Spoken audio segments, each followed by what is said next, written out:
Il s'y glisse tous les jours pour affronter les herbes humides et rester bien au chaud.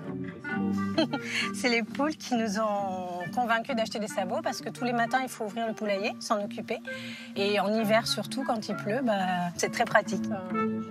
À Sainte-Catherine, dans le Finistère, Juliette et Thibaut Méline ont craqué pour ces souliers typiquement bretons, à l'esthétique un peu datée.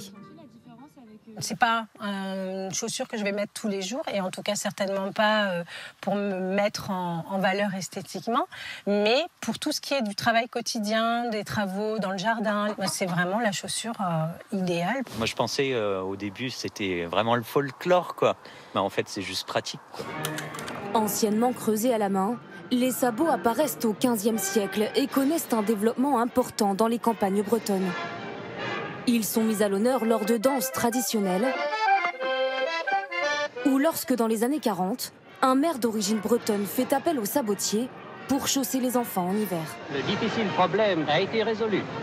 Le sabot de bois va jusqu'à devenir une chaussure haut de gamme. C'est celui-ci, le sabot de luxe. Le sabot de luxe. Ils se payent un peu plus cher. Ils ont un rebord, ils sont lissés et puis il y a plus de dessins dessus. Michael Toudic est désormais le dernier sabotier du Finistère. À 42 ans, l'ancien mécanicien s'est pris de passion pour le bois. En ayant l'odeur du bois, du cuir mélangé, du vernis, j'ai vraiment eu envie de faire ce métier. Là, c'est un sabot naturel à l'huile de lin. On voit vraiment le veinage du bois. On a un objet qui est unique. Ce métier-là m'attirait plus qu'autre chose. Pour se faire l'héritier d'un tel artisanat, il a dû se former à des techniques ancestrales. C'est plusieurs métiers en un. Il y a le bûcheron, il y a la couture, il y a l'affûtage des machines, il y a le réglage des machines, il y a la comptabilité le soir, il y a la peinture, le ponçage. Et j'en passe peut-être quelques-uns. Car pour dépoussiérer l'image de ses chaussures, Michael Toudic ajoute une bride de cuir avec une ambition. Pour que quand on fait le sabot, le coup de pied soit agréable. Et donc c'est vraiment du confort aujourd'hui. Et le sabot de bois trouve ses amateurs à travers des visites organisées chaque semaine à l'atelier. C'est un petit peu lourd, mais ça va.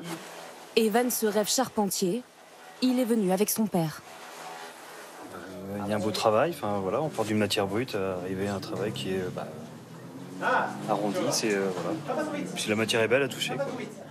Moi, ça m'intéresse en tout cas parce que c'est un métier que j'aime bien déjà juste le bois tout court. C'est une branche que j'aime beaucoup. Au point pour le jeune homme d'adopter ses souliers en boutique. J'en avais déjà avant, mais ils étaient trop petits. Du coup, là, je change et puis c'est à l'aise. Mais avec la charentaise, c'est que le confort. T'as l'impression d'avoir juste un beaucoup plus grand pied, quoi. À l'état brut, coloré, le sabot tente de se réinventer pour perpétuer près de 600 ans d'histoire.